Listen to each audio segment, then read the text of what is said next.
안녕하세요.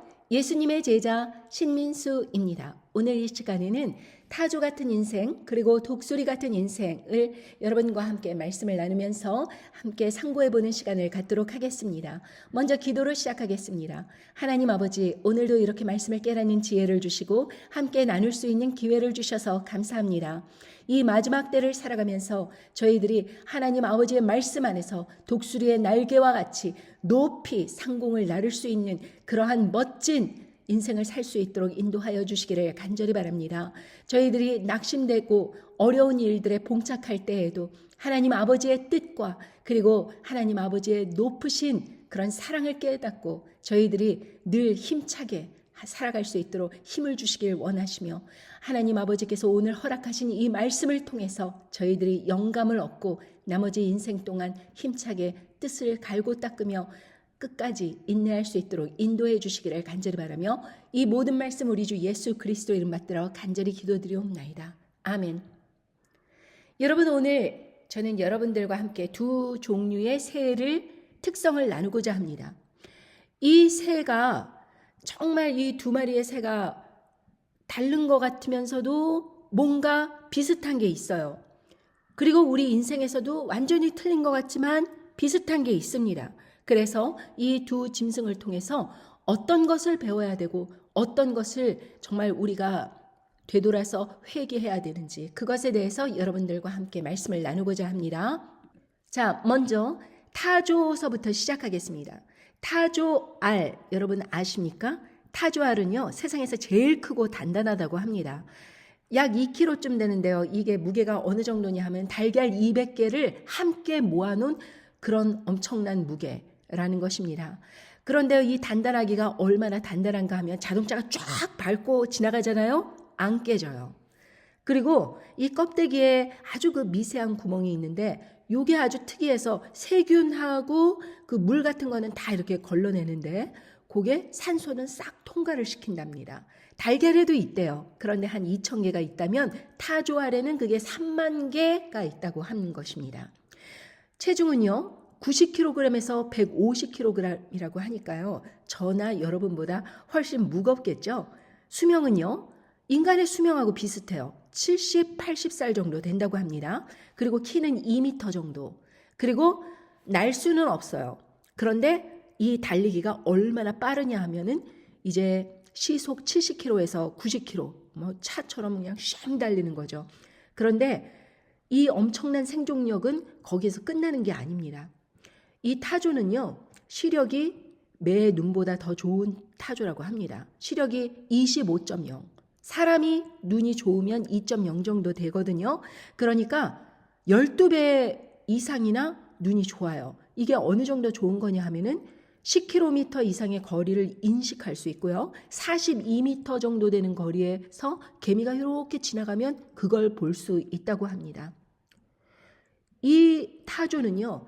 그러니까 시력과 청력이 뛰어나고 굉장히 빨리 달리고 그리고 그 알조차도 굉장히 아주 단단해서 생존에 있어서는 정말 넘버원. 자타가 공인할 만큼 아주 뛰어납니다. 그런데도 불구하고요. 멸종 위기에 놓인 이유 중에 하나가 지능이 나쁘다고 합니다. 뇌가요. 타조의 눈알보다 작다고 합니다. 그러니 어느 정도 나쁘냐?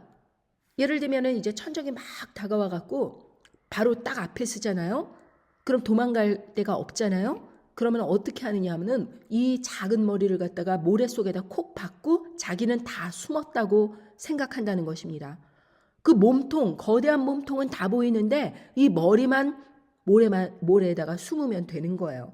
그 정도로 머리가 나쁘답니다. 그런데요. 그 지능은 낮은데 이 권력 욕구는 얼마나 또 강한지 수컷 한 개와 그 암컷들이 이렇게 몰켜서 생활하는데요. 이 암컷들이 이제 그 권력을 서로 막 경쟁을 합니다. 그래서 권력이 가장 높은 그 암컷은 자기 알을 중앙에다 탁 놓는다고 합니다. 그리고 서열이 낮은 알일수록 가장자리에 이렇게 배치를 한다고 합니다. 그리고 이 자기 알을 왜 중앙에다 놓느냐 하면 예를 들면 적들이 들어와서 이 알을 훔쳐간다거나 뭐 공격한다거나 하면은 서열이 낮은 다른 알부터 가져가라 이겁니다. 그러니까 자기의 생존 욕구는 굉장히 강할 뿐만 아니라 자기 자식 세대의 그 보호까지 아주 그냥 그 권력을 이용해서 그렇게 자기의 생존을 아주 철저하게 지키는 것입니다. 그런데 또 웃긴 거는 이런 권력을 그렇게 막 사용을 하면서 자기 알만 중요하다고 하면서 막 이렇게 하고 그러면은 불만을 갖고 이렇게 해야 되잖아요. 그런데 이 지능이 낮기 때문에 이 권력에서 밀려난 그 암컷들은 그 권력이 이제 중앙에 있는 그 알서부터 부화시키기 위해서 다른 암컷의 알을 품는다고 합니다. 그러니까 얼마나 억울하겠어요. 자기 새끼를 품는 게 아니고 다른 새끼를 품고 있는 거예요. 그리고 이 얼마나 딱딱합니까? 그것서부터 부화시켜야 되는 거예요. 이제 그런 식으로 떼를 모아서 이렇게 생활을 하는데 여러분 반면 이 독수리는요. 세계에서 두 번째로 큰 맹금류이긴 마찬가지입니다. 이 입장을 쫙 펼치면은요. 최대 3m까지 날아갑니다. 그리고 이 활공하는 모습이 굉장히 아름다워요. 날갯짓을 막 퍼덕퍼덕 계속하는 것이 아니고 아주 그 유연하게 몇 번 하고 쫙 날아가고 하면서 한 번 비행하면은 가는 시간이 5시간 동안 넌스톱으로 원거리를 비행할 수 있다고 합니다. 그리고 이 독수리는요, 두 종류로 딱 나눠요. 시체를 먹는 독수리, 영어로 보면은 vulture 이러고 이제 우리가 일반적으로 알고 있는 이글이 독수리에 해당을 하는 것입니다. 특히 이 흰머리 독수리는요, 미국을 상징하는 조류입니다. 그리고 로마 제국, 독일 제국 여기 상징하는 데는요, 검은 독수리가 많이 사용된다고 합니다. 그러니까 어떤 제국이라든지 어떤 큰 나라 이런 것을 상징하는 것을 이제 독수리로 그렇게 표현하기도 합니다. 그래서 제가 다니엘을 나눌 때 그 첫 번째 짐승에서 날개가 빠진다, 독수리 날개가 빠진다 이것을 이제 미국이 그 딥스테이트와 이제 딱 결별을 선언하면 그때서부터 본격적인 전쟁에 돌입을 하게 된다. 이것을 제가 말씀드린 적이 있었습니다. 지금 요즘 현 시대에 그런 일이 일어나고 있지요. 아무튼지간에 새끼를 이제 둥지에 틀 때에 이 둥지를 지을 때 높은 산에 불쑥 튀어나온 나무 위 그리고 높은 나무 거기에다가 이제 재료를 사용해서 둥지를 쫙 트는데요. 밑바닥에 제일 밑바닥에는 가시나무, 날카로운 돌조각, 뾰족하고 아프게 찌르는 그런 아주 뾰족한 거 그런 걸 쓴답니다. 그리고 그 위에다가 이제 짐승의 털 같은 거, 새의 깃털 같은 거 부드럽게 그런 걸 착착착착 이렇게 논다고 합니다. 그래서 겉으로 보기에는 굉장히 부드러워요. 그런데 속에는 그렇게 아주 뾰족한 걸 쓴다고 합니다. 이유가 있어요. 제가 나누겠습니다. 자, 신명기 32장 11절을 보면은요. 독수리가 새끼를 어떻게 양육하는지 거기에 나옵니다. 한번 신명기 32장 11절을 찾아볼까요? 마치 독수리가 그 보금자리를 어지럽게 하며 그 새끼 위에 너풀거리며 그 날개를 펴서 새끼를 받으며 그 날개 위에 그것을 엎는 것 같이 여호와께서 홀로 그들을 인도하셨고 함께한 다른 신이 없었도다. 어지럽힌다. 그 새끼 위에 너풀거린다. 여기에는 이유가 있습니다. 이 새끼를 부화할 동안 이제 그 암컷과 수컷이 분별을 해서 이제 자기의 역할을 분담하게 되는데요. 80%는 암컷이 알을 부화하는데 이제 신경을 쏟고 20%가 이제 그 수컷이 암컷이 이제 잠시 날아가 있을 때 20%를 수컷이 이제 알을 품는다고 합니다. 그러면은 이 80%의 그 시간 동안 암컷이 알을 품을 동안 수컷은 바깥을 돌아다니면서 먹이를 갖고 와서 암컷을 먹여준다고 합니다. 그러니까 서로 이게 인간적인 그런 인간의 공동체 생활처럼 부부가 같이 아이들을 돌보기 위해서 가사 분담을 하고 바깥에서 경제적인 부분을 누가 하느냐 이런 식으로 브레드 위너라 그러죠. 그런 식으로 이제 분담을 해갖고 서로 협조를 하는 거예요. 그리고 이 수컷도 함께 알을 품는데 참여를 하는 것입니다. 정말 지혜롭고 기특한 것 같아요. 그렇게 해서 어느 쪽에도 무리가 가지 않게 역할을 분담을 해서 그렇게 품고 새끼들을 이제 태어나면은 또 먹이를 열심히 날라서 그 새끼들을 먹여야 되잖아요. 그럼 암컷과 수컷이 번갈아 가면서 이제 새끼들만 두면 어떤 다른 새가 와서 새끼들을 공격할 수도 있고 그러는 거잖아요. 그러니까 다른 새가 출타하고 있을 때 이제 암컷이 새끼들을 돌보다가 또 암컷이 나갔을 때 수컷이 돌보다가 이런 식으로 그 새끼들이 직접 날갯짓을 해서 도망갈 수 있을 나이가 될 때까지 계속해서 공동 양육을 한다는 것입니다. 그런데 이제 다 애들이 컸어요. 새끼들이 이제 날개가 막 생기고 날갯짓을 할 나이가 됐고 몇 개월 지난 다음에 충분히 이제 큰 겁니다. 그러면은 날아야 되잖아요. 그런데 이 놀라운 일은 새끼가 둥지에서 어미가 가져다 주는 먹이만 계속 받아먹고 그러면은 처음에는 새끼들이 날라고 그러지 않아요. 모터로 그렇게 힘들게 날아가서 먹이를 잡아오고 할 그거를 하기가 싫은 겁니다. 그냥 엄마 아빠가 갖다 주는 먹이만 계속 이러고 받아먹고 싶은 거예요. 그러니까 그렇게 되면은 어떻게 하느냐. 이 엄마 아빠가 어미 둥지를 막 흔든다 그럽니다. 그러면은 무슨 일이 일어나느냐. 그때 이제 어지럽힌다, 휘젓는다 이런 표현을 하셨죠. 자, 그러면은 그때 무슨 일이 일어나느냐. 그때 뾰족하고 날카로운 돌들과 찌르는 나뭇가지들이 뾰족뾰족 그 깃털 사이로 올라와요. 그러면은 이제 새끼들이 막 찔리고 아파갖고 쩔뚝거리면서도 둥지를 할 수 없이 벗어나서 하늘을 향해서 이렇게 쳐다보고 밑을 내려다보고 그러다가 이제 할 수 없이 이제 날갯짓을 해보려고 하는 것입니다. 그러니까 첫 번째는 얼마나 실패율이 크겠어요. 그러니까 그거를 갖다가 어떻게 하시느냐. 그 날개를 펴서 새끼를 다시 받아요. 그리고 그 날개 위에 그것을 업어요.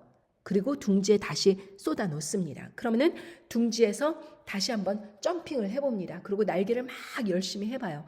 그러다가 또 떨어질 것 같으면 그러고 참 인내심을 가지고 그 이제 독수리들이 자기 새끼들을 계속 훈련시키는 것입니다. 나는 것을 멋지게 나는 방법을. 그러고 나서 그런 연습을 통해서 쫙 비로소 그 새끼들이 날개를 펴고 멋있게 독수리의 새끼들로서 날갯짓을 하는 것입니다. 여러분 너무 멋있죠? 그런데 이 멋있는 그 삶이 거기서 끝나는 게 아닙니다. 이 독수리도요, 수명이 한 70세인데 중년인 한 40살 무렵쯤 되면은요, 이 독수리는 각자가 매우 중요한 결정을 해야 된다고 합니다. 그것은 40이 되면 발톱이 앞으로 구부러지고 부리도 길어져서 휘어져 갖고 가슴 쪽으로 콕콕 찌른대요. 그러니까 이 두 가지 결정 중에 한 가지를 해야 돼요. 한 가지는 굶어 죽는다. 두 번째는 환골탈퇴한다. 그러니까 굶어 죽는다는 거는 그냥 할 수 없이 운명을 받아들이고 일찍 죽기로 선택을 한, 뭐 예를 들면은 몸이 약하다거나 질병이 있다던가 그런 독수리들은 간혹가다 그런 결정을 하겠죠. 그러나 이 본능적으로 환골탈퇴하는 그것을 선택한다고 합니다. 그리고 150일 동안 식음을 전폐하고 부리가 없어질 때까지 바위에 충격을 계속 가하면서 콕콕콕콕 계속 새로운 부리가 자랄 때까지 쪼아야 됩니다. 그러면은 부리가 이제 망가지고 쪼아지고 없어지고 그러면 새로운 부리가 쫙 나기 시작하는 거예요. 발톱도 역시 비슷한 관점에서 하나하나 뽑아갖고 새로운 발톱으로 그렇게 교체를 하는 것입니다. 그러면은 30년 동안 용맹한 독수리로 남은 인생을 이제 살아가는 것입니다. 오히려 예전보다 더 그 환난을 겪었기 때문에 겁이 없어지고 더 용맹해진다고 합니다. 그러니 우리가 인생에서 이 독수리에게 배울 점이 참 많아요. 여러분, 우리가 성령님 안에서 거듭난다고 하는 것은 이 독수리처럼 하나님 안에서 양육을 받아서 우리가 이렇게 날갯짓을 쫙 비행을 하면서 멋있게 하나님의 영광을 드러내는 그런 인생을 살아야 그것이 마땅한 것인데, 이 타조처럼 날지도 못하면서 계속 인간적인 노력을 하면서 살아가는 거짓 그리스도인들이 있습니다. 이 거짓 그리스도인들은 그 좋은 시력과 청력을 가지고 남의 무능력, 약한 사람들 왕따, 그리고 비난, 뭐 이런 것들로 자기의 삶을 꽉 채우는 거예요. 그리고 그 빠르게 달릴 수 있는 것으로 그냥 소문을 내기에 빠르고, 그리고 어떤 배울 점이 없는 그냥 남의 인생을 망가뜨리는데 그냥 치닫고 있는 것입니다. 그리고 권력욕은 얼마나 센지, 그 권력이 있는 그 교회 중심에 있는 세상 목회자를 중심으로 쫙 똘똘 뭉쳐서 권력 바깥에 있는 그런 사람들에게는 허드렛 일 시키고, 이제 무대 중앙에 나서는 그런 일들을 이제 자기네들이 이제 하면서 뭐 찬양팀이라든가 이런 데서는 이제 헌금 좀 많이 내고 앞에 나서기 좋아하고 이런 사람들로 이제 채우는 것입니다. 그러니까 목사가 자기가 좋아하는 사람들로 인해서 권력에 충성을 할 수 있는 사람들로 이제 교인들을 쫙 이렇게 배치하다 보면 목회자를 중심으로 이런 암투가 벌어지면서 자기 일을 돌보지 않고 남의 알을 품고 있는 그런 어리석은 타조처럼 계속 남의 일만 뒤치다거리만 쫓아다니고 있는 거예요. 남의 부만 채워주고 있고.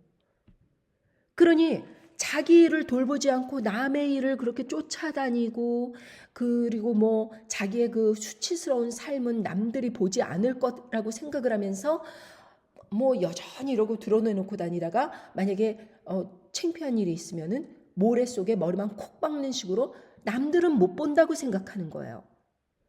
그러니 얼마나 이 어리석습니까? 여러분, 아유, 교회가 뭐 아름답게 성장하지 그렇게 나쁜 교회나 그렇지. 여러분 그렇습니까? 이 교회에서 얼마나 권력 투쟁이 많습니까? 저는 참 얄미운 목사들 중에 하나가 남이 일구어낸 교회를 가로채 갖고 자기가 거기에 자리를 잡는 그런 목사들 참 제가 볼 때는 인격적으로도 부족한 것 같습니다. 여러분, 저도 세일즈맨으로서 어떤 제가 A란 딜러이고 B란 딜러가 있어요. 그런데 어떤 손님이 자꾸 A, B 왔다 갔다 하면서 가격을 경쟁시키고 더 싸게 얻겠다고 난리를 치고 이제 그런 사람들이 많이 있습니다. 그러면은 너무 그게 심하다 싶을 때는 저는 탁 놔줘 버립니다. 그러면은 그 사람이 제가 이렇게 안 판다고 하는 그런 제스처로 느껴지니까 이제 적극적으로 나오지 않으니까 다른 딜러에 간다고 막 저를 위협합니다. 그러면 가시라고, 괜찮습니다. 그래요. 그러면은 그 사람들이 B란 딜러에 가서 차를 삽니다. 그러고 전화를 해요. 막 약 올리려고. 시민수 씨, 나 거기서 정말 기분 나빠서 나 거기서 차 안 사고 나 B란 딜러에서 샀어요. 그럼 예, 잘하셨어요. 제가 그럽니다. 아니, 나 B란 딜러에서 차 사갖고 나왔다니까요. 나 A란 딜러에서 차 안 샀다니까요. 이러면은 예, 잘하셨다고요. 그 사람은 하나라도 더 팔고 손님은 싸게 사서 좋았잖아요. 뭐 잘못된 거 있습니까? 그러니까 신민수 씨한테 안 샀다 그러는데 뭐가 좋아요? 그랬더니 쟤는 이렇게 말합니다.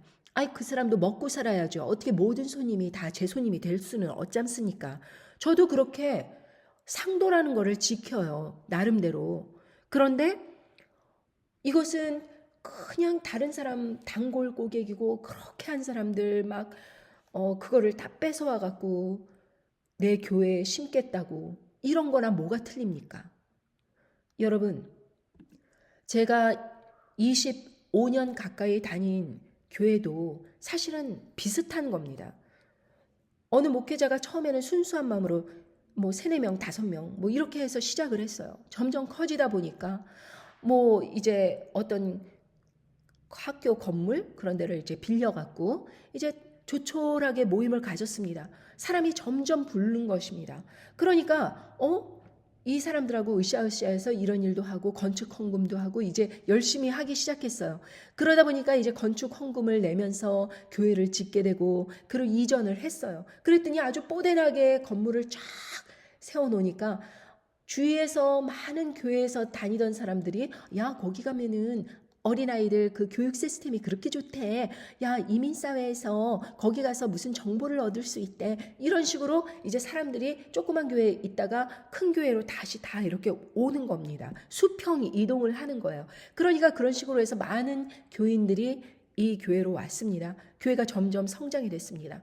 그러니까 담임 목사가 이게 욕심이 생긴 거예요. 이런 상황에서 이것을 딱 보아하니 목사님이 생각하기를 이러다가 지부를 하나 내야겠는데 이렇게 생각하고 이제 다른 주에다 지부를 하나 내고 이거 참 보니까 참 이 노인 시설이라든가 이런 거가 하나 있으면 좋겠는데 그러다가 이제 노인 아파트 건물 쫙 세우고 그래갖고서는 여기저기 일을 벌려갖고 엄청 크게 건물을 짓는 일들이 생겨났어요. 그러니까 뭐가 문제냐?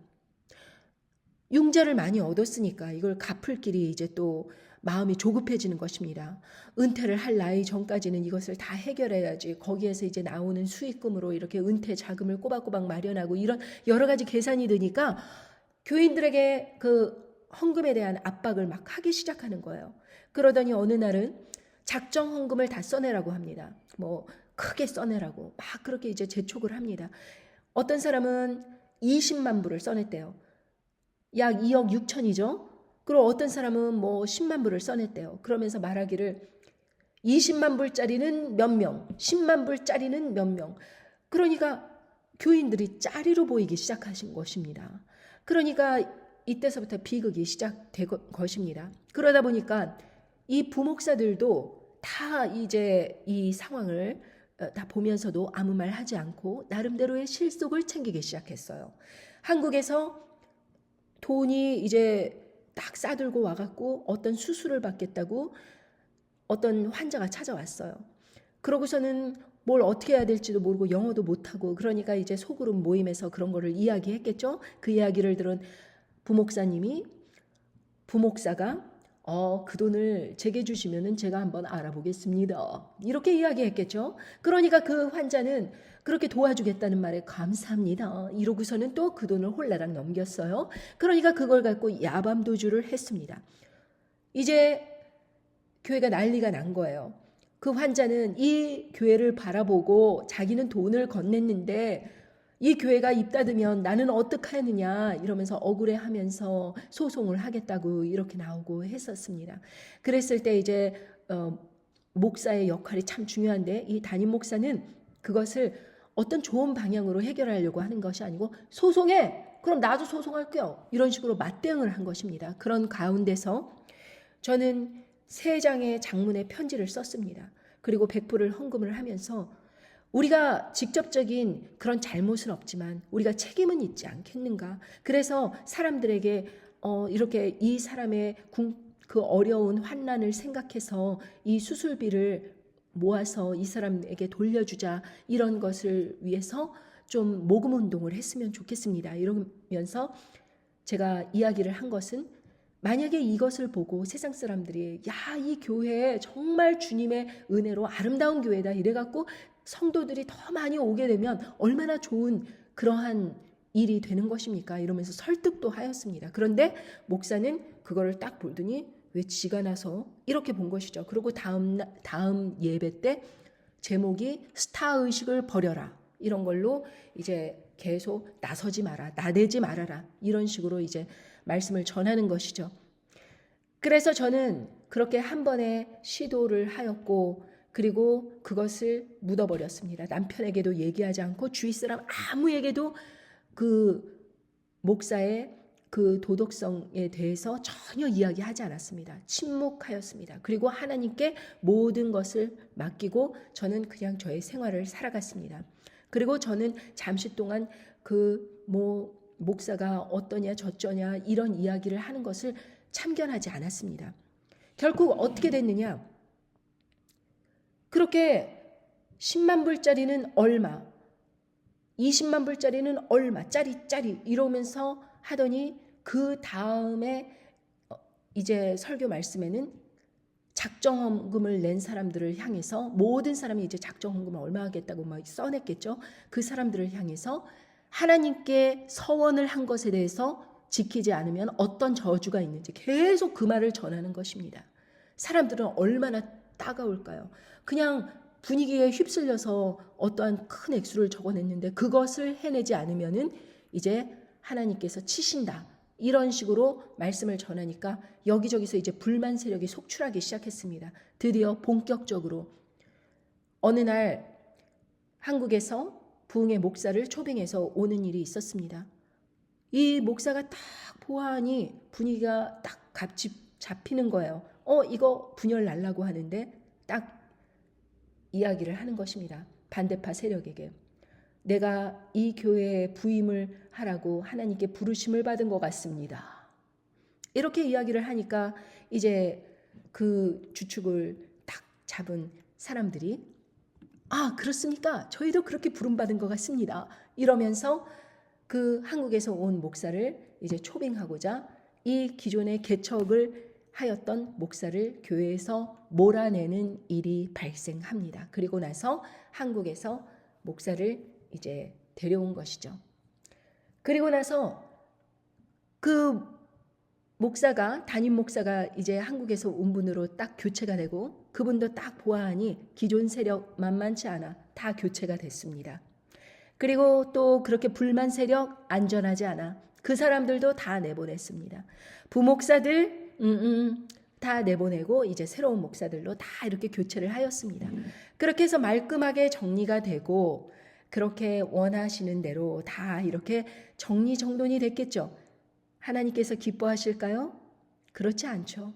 하나님께서는 다 각자의 인생대로 그렇게 누군가를 쫓아내고 그렇게 새로운 자기 마음에 드는 사람을 데려온 그 사람들이나 아니면은 그런 와중에 또 틈타서 그렇게 딱 남의 자리를 가로챈 사람이나 다 마찬가지로 하나님께서는 계속 지켜보고 계신 것입니다.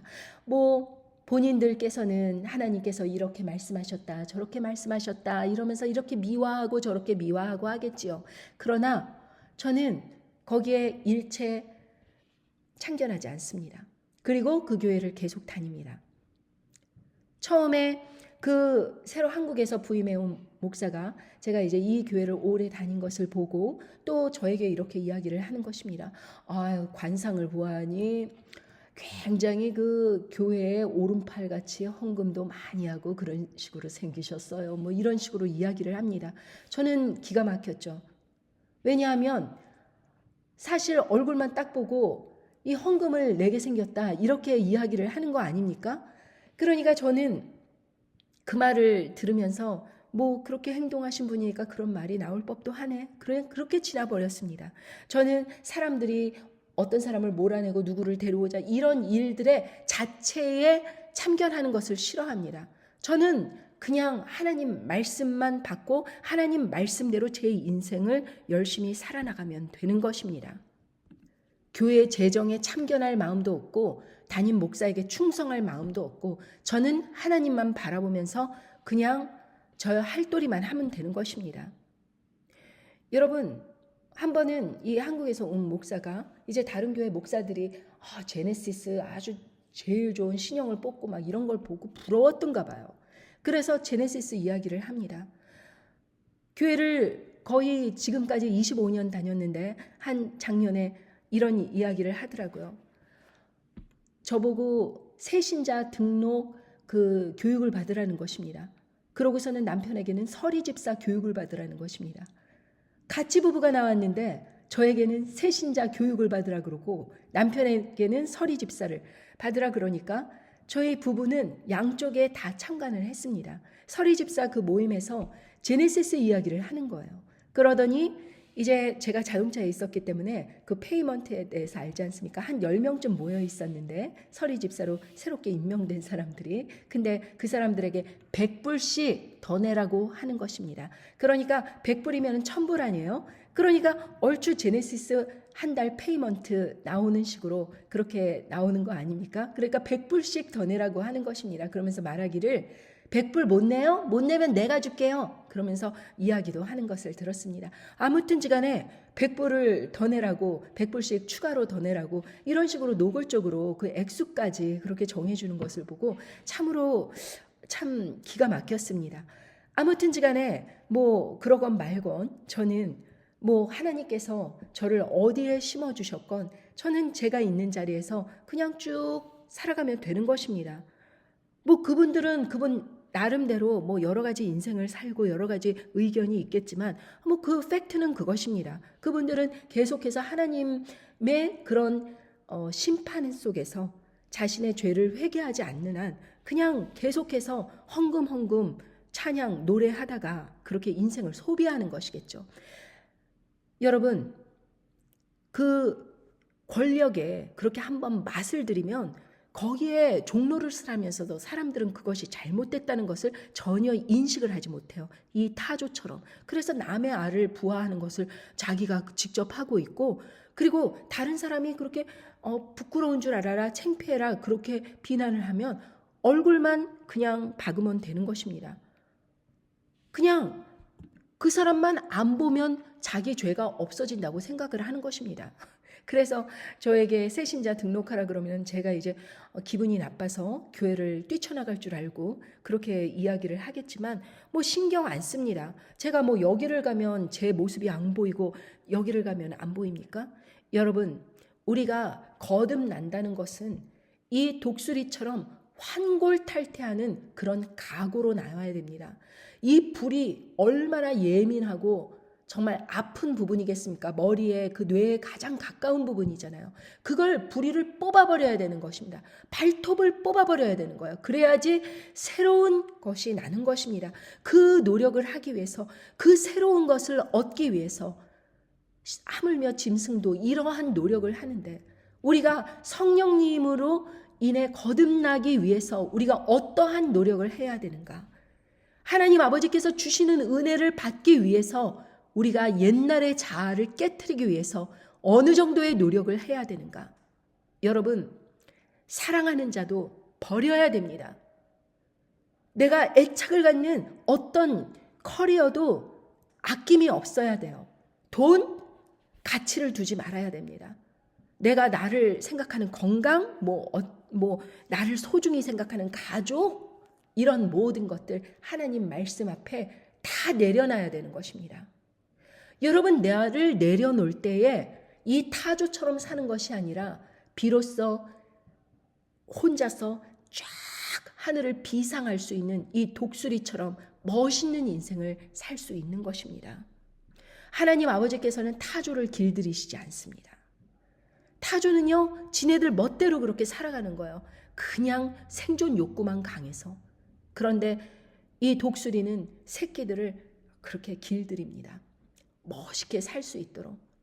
여러분, 저는 교회 목사라고 해서 인품이 훌륭하다, 세상 사람이라고 해서 인품이 허접하다, 저는 그렇게 생각하지 않습니다. 예전에는 그랬습니다. 저는 무조건 교회에서 뭐 감투 얻은 사람이면 굽신굽신 하면서 예전에는 엄청난가 보다 이렇게 생각을 한 적이 있었지만 그렇지 않습니다. 제가 제 예화를 말씀드리겠습니다.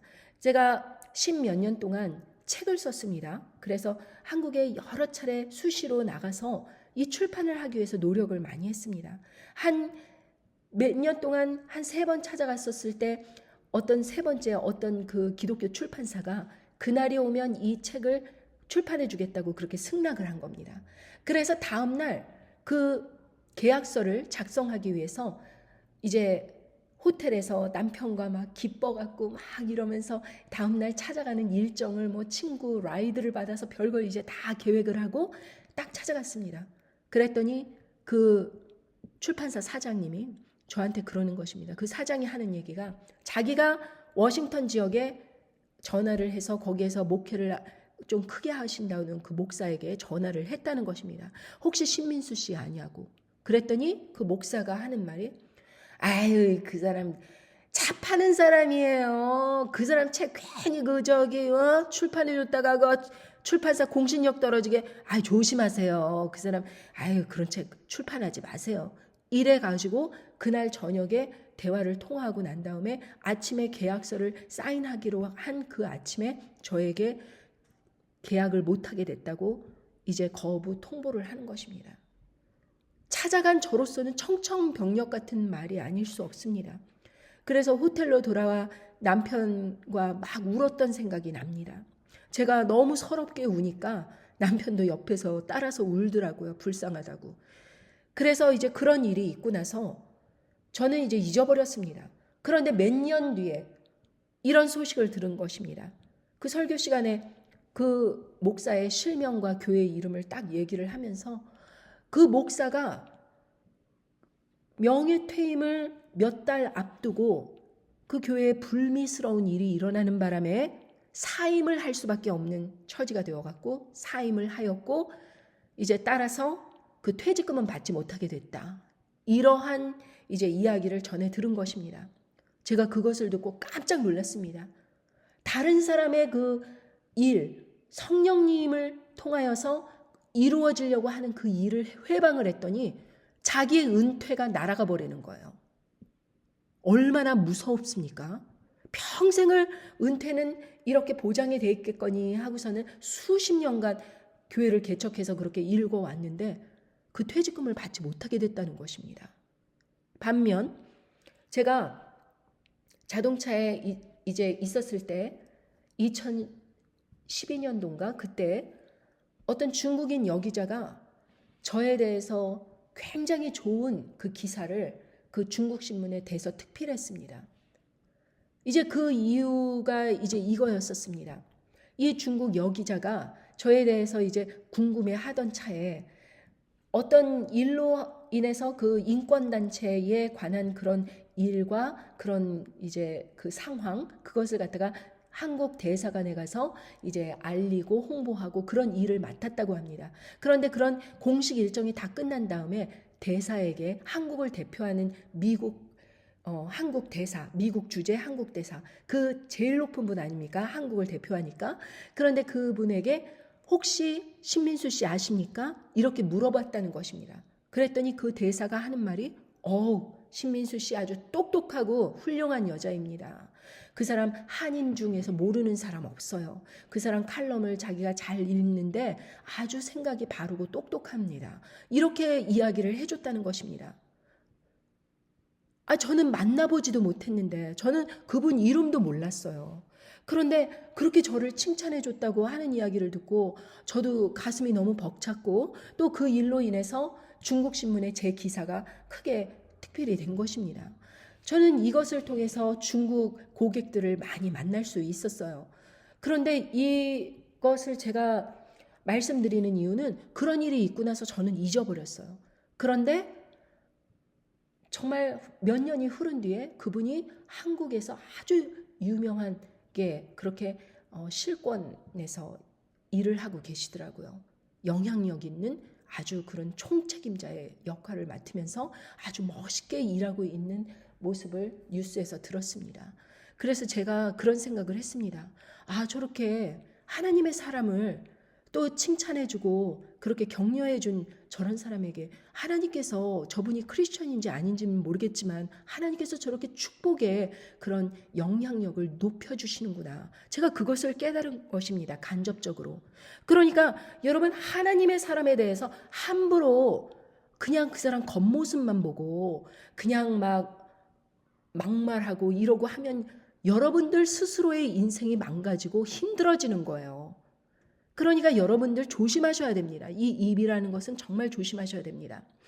여러분, 이 타조 같은 인생이 행복할까요? 우르르 몰려다니면서 권력 같은 거 지향하고 그냥 머리는 나빠갖고 남의 타조화를 품어야 되고 이런 그 타조가 과연 행복할까요?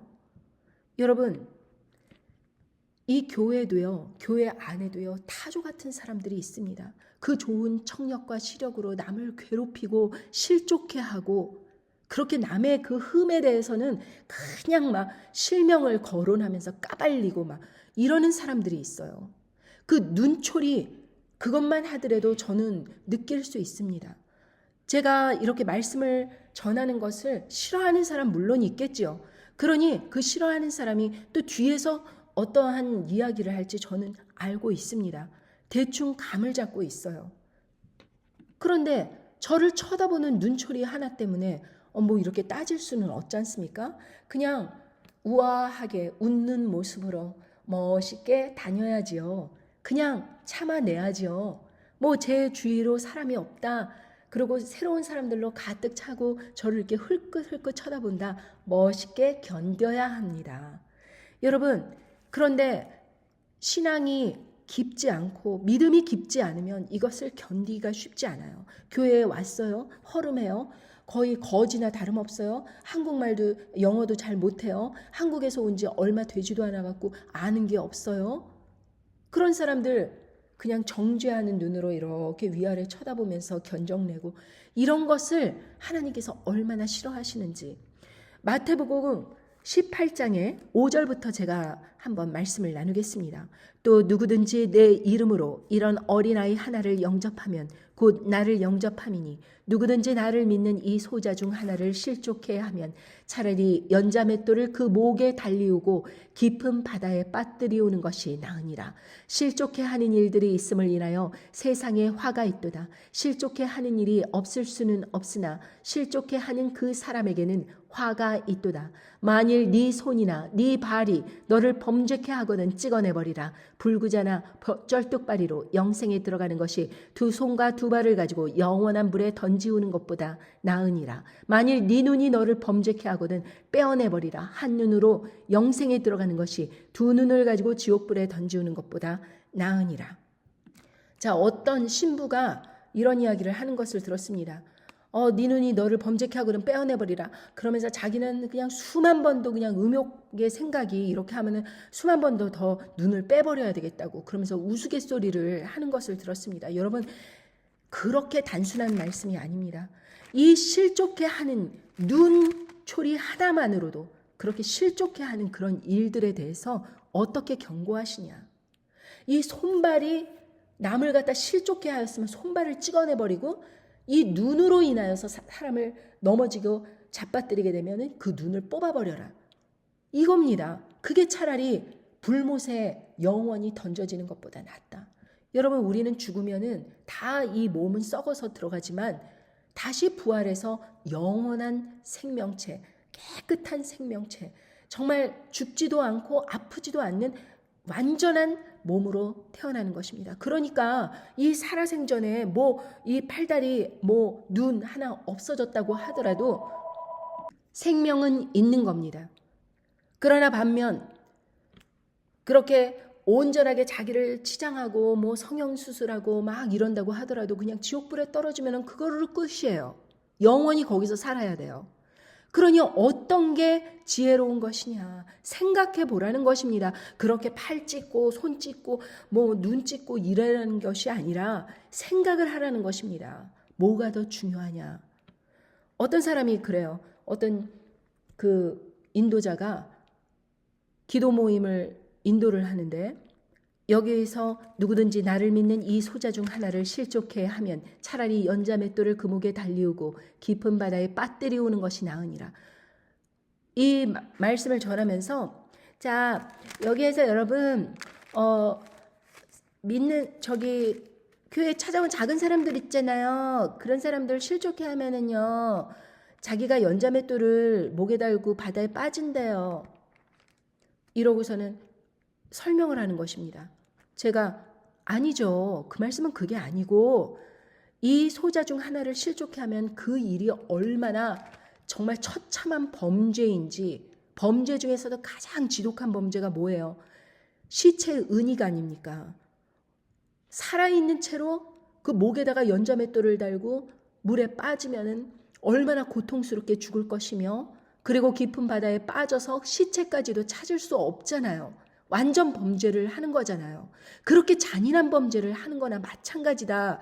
그 말씀입니다. 예수님을 떠나게 하면 그렇게 잔인한 일을 저지르는 것이다. 이 말씀을 전하는 거예요, 자매님. 제가 그랬더니 아니에요. 그게 문맥상 그게 아니에요. 그러더니 이제 다음 주에 그 모임이 또 있었습니다. 자매님 막 프린트물을 나눠줘요. 제가 맞았어요. 목사님이 제 말이 맞대요. 자, 보세요. 이 소자 중 하나를 실족해 하면 차라리 연자맷돌을 그 목에 달리우고 깊은 바다에 빠뜨리는 것이 낫다. 여기에서 화살표 여기에 있네요. 목사님이 그러셨어요. 실족해 하는 자. 이거 보세요. 실족해 하는 사람이 이렇게 된다고 이러고 이야기하는 것입니다. 그걸 증명하기 위해서 목사랑 이야기하고 화살표 해오고 프린트물 10개를 갖다가 만들어 오고 쓸데없는 짓을 그렇게 환경 보호 차원에서도 그렇게 쓸데없이 프린아웃을 해온 것입니다. 뭐 그러든지 말든지 아무튼지 간에 이 타조같이 뇌가 눈보다 작은 사람들이 있어요. 그런 사람들이랑 열심히 싸우면 안 됩니다. 굉장히 공격적이에요.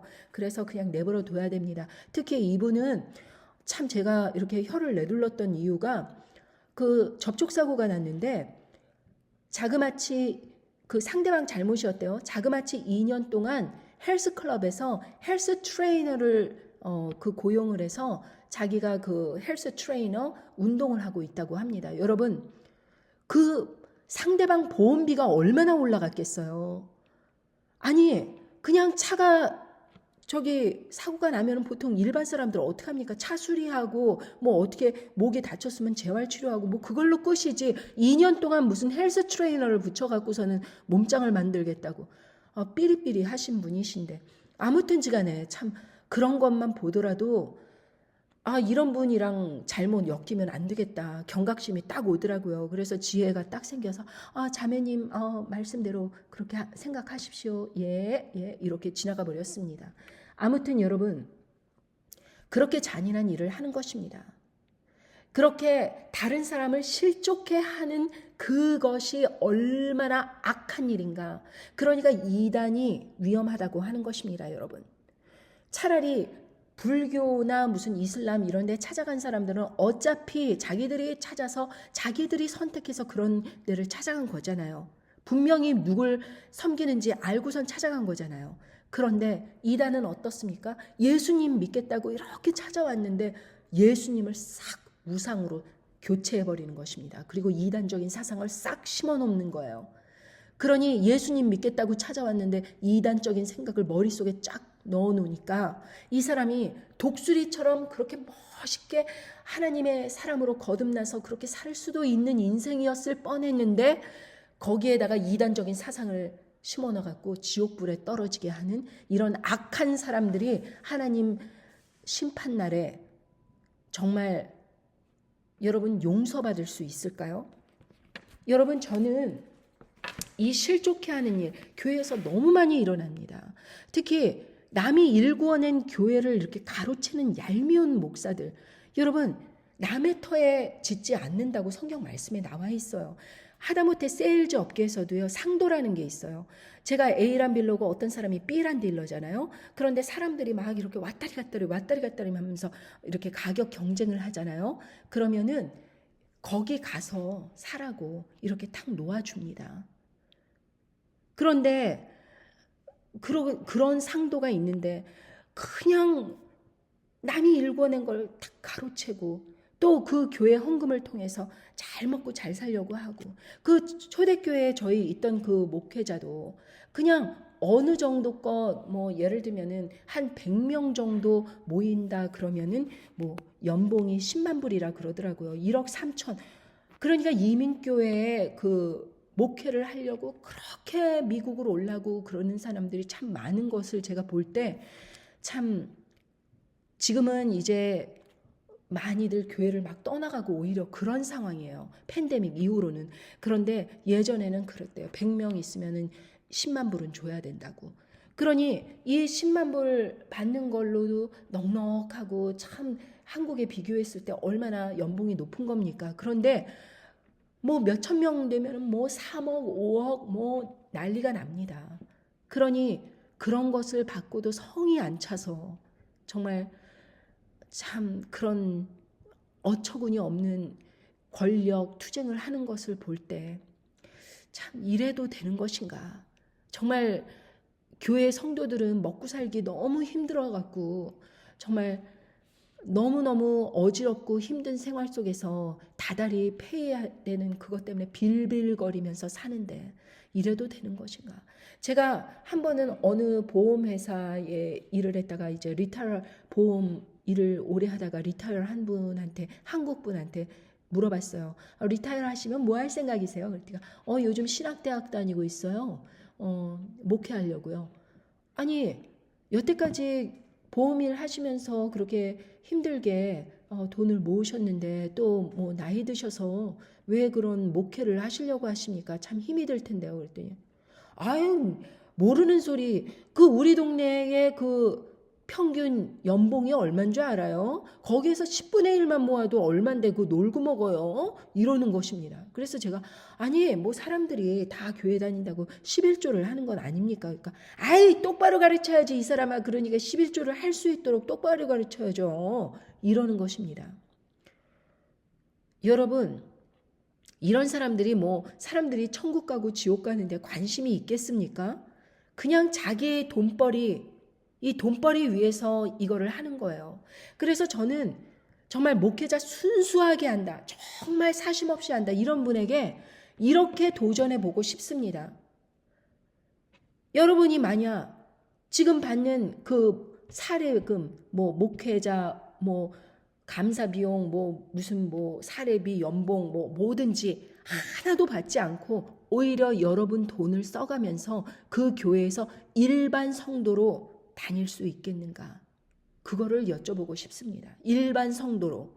그리고 일반 성도로 다닐 뿐만 아니라 거기에서 이제 초창기서부터 열심히 함께 교회에서 이렇게 열심히 일궈오고 했는데 협력을 했는데 갑자기 새로운 목회자가 들어와서 이제 새신자 등록하세요, 목사님. 목사님도 새신자 등록해야 돼요.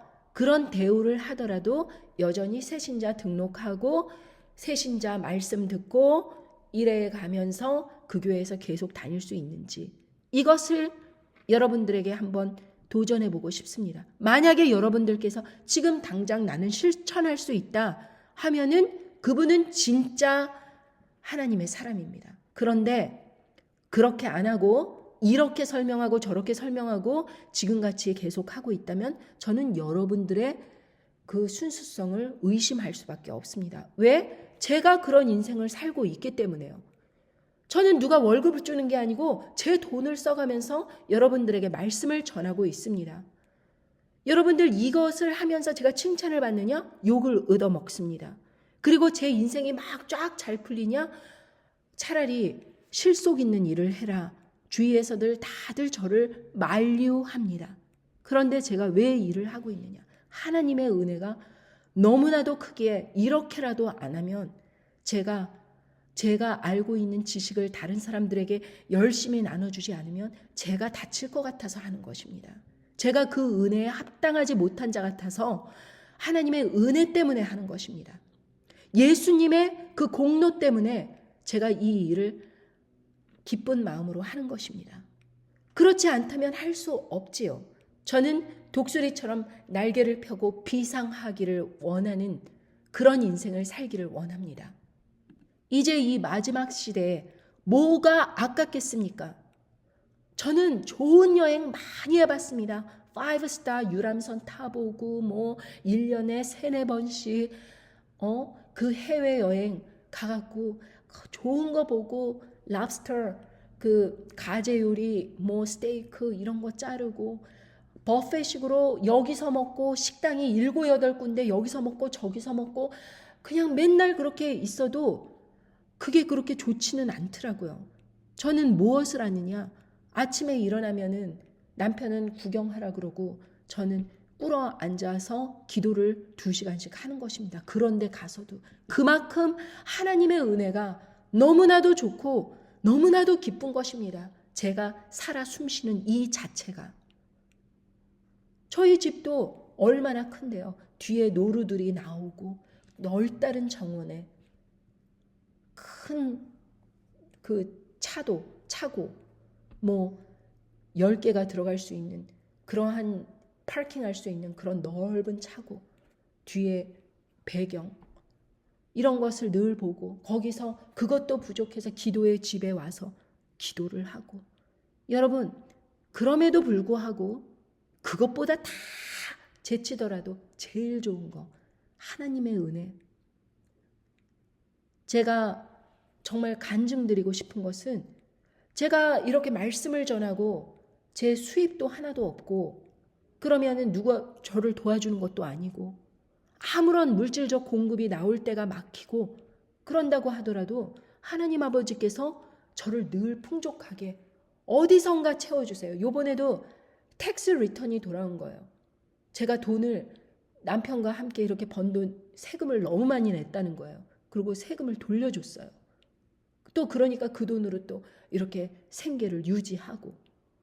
여러분, 이게 가능한 일입니까? 제가 생각하더라도 이게 하나님의 은혜 아니면은 불가능한 일 아닐까요? 남들은 세금을 더 내라고 그렇게 난리가 나는 그런 세상에서 제가 세금을 너무 많이 내서 세금을 돌려주는 겁니다. 여러분, 저는 날마다 생각합니다. 하나님께서 저의 이 삶조차도 뭐 그렇게 완전하게 순수하고 완전하게 깨끗하고 하다고 말할 수 없습니다. 그러나 그냥 저의 몸부림, 이 새끼 둥우리에서 새끼가 따가운 가시 때문에 나와서 비상을 하려고 파닥파닥거리는 이 모습, 완전하게 아름답게 스스로 쫙 먹이를 찾으면서 날 수 있는 그런 단계까지는 아니었어도 하나님께서 저를 업고 다시 일시키시고 업고 일시키시고 다시 업고 일시키시고 하면서 실패하고 그러나 주저앉아서 땅에 곤두박질 치지 않도록 저를 많이 도와주셨고, 그리고 지금에서도 이렇게 쫙 날아갈 수 있는 이 상황에서도 저는 이 불의를 갖다가 그냥 새로운 것으로 거듭나야 된다. 성령님 안에서 거듭나야 된다. 그 과정을 겪으면서 하나님 아버지께서 그 고통 속에서도 저를 사랑하시고 힘을 주시고 그렇게 능력 있게 해주신 우리 하나님 아버지만을 찬양합니다. 지금까지 살아오면서 하나님 아버지께서 많은 징계를 저를 주셨습니다. 근데 돌아보니 너무 감사합니다. 제가 만약에 그런 징계가 없었다면 저도 아마 다른 사람들처럼 돈독이 올라서 똑같은 짓을 저지르면서 그렇게 말씀을 전한다, 흉내를 내고 앉았겠죠. 그러나 지금은 하나님 아버지께서 저의 모든 필요를 공급해 주시고 넉넉한 마음으로 제가 사람들에게 전할 수 있는 이러한 기회와 능력을 주셨다는 것. 그래서 저는 여러분들에게 항상 전합니다. 제게 말씀을 깨닫는 지혜를 주시고 함께 나눌 수 있는 기회를 주신 것을 감사하다고 늘 저는 그 초심을 버리지 않고 있습니다. 여러분, 히브리서 12장 4절부터 13절의 말씀을 읽으면서 여러분들 삶에서도 하나님 아버지께서 징계를 하시면서 더욱 아름다운 모습으로 나오라고 그렇게 혼내실 때에 내가 바로 독수리처럼 쫙 날 수 있는 그러한 비상을 할 수 있도록 하나님 아버지께서 도와주시는구나 하고 생각하고 감사하시기를 간절히 바랍니다. 히브리서 12장 4절. 너희가 죄와 싸우되 아직 피 흘리기까지 대항치 아니하고 또 아들들에게 권하는 것 같이 너희에게 권면하신 말씀을 잊었도다. 일러스되 내 아들아 주의 징계하심을 경히 여기지 말며 그에게 꾸지람을 받을 때에 낙심하지 말라. 주께서 그 사랑하시는 자를 징계하시고 그의 받으시는 아들마다 채찍질 하심이니라 하였으니 너희가 참음은 징계를 받기 위함이라. 하나님이 아들과 같이 너희를 대우하시나니 어찌 아비가 징계하지 않는 아들이 있으리요. 징계는 다 받는 것이오늘 너희에게 없으면 사생자요 참 아들이 아니니라. 또 우리 육체의 아버지가 우리를 징계하여도 공경하였은즉 하물며 모든 영의 아버지께 더욱 복종하여 살려 하지 않겠느냐.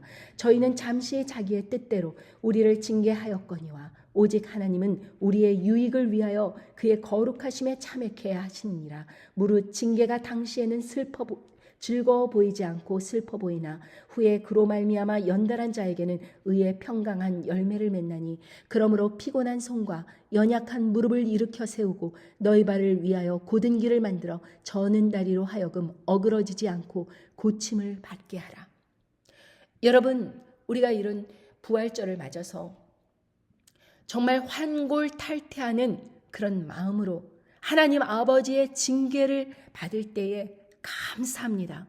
앞으로 우리 인생에 불어닥치는 그런 거센 환난과 그런 어려움의 그 폭풍 속에서도 우리는 저는 다리를 곧은 발을 위하여 곧은 길을 만들어 저는 다리로 하여금 어그러지지 않고 고침을 받게 그토록 다리를 일어 세워야 됩니다. 그리고 하나님 앞에 이런 감사하는 마음으로 저를 견책해 주시고 정말 징계해 주심을 감사드립니다. 그래서 이것을 통하여서 이 징계를 통하여서 유익을 얻고 하나님의 거룩하심에 참여하실 수 있도록 인도해 주심을 감사합니다 하는 마음으로 한 걸음 한 걸음 그렇게 나아가시길 원합니다. 끝으로 우리가 하나님 아버지의 말씀을 받을 때에 정말 나에게 하신 말씀으로 그렇게 받으면서 사람들에게 내가 이 말씀을 함으로 인해서 이것이 누구에게 유익이 되는가 이것을 정말 깊이 생각하시기 바랍니다.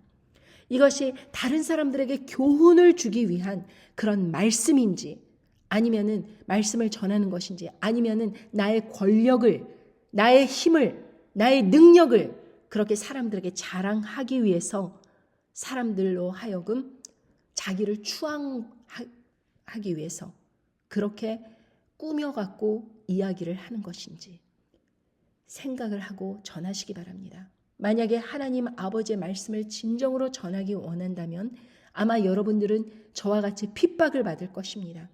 왜냐하면 세상은 심판을 좋아하지 않아요. 왜냐하면 세상은 어떠한 즐거운 것, 안전하다고 말해주는 것, 그런 것을 좋아할 것입니다.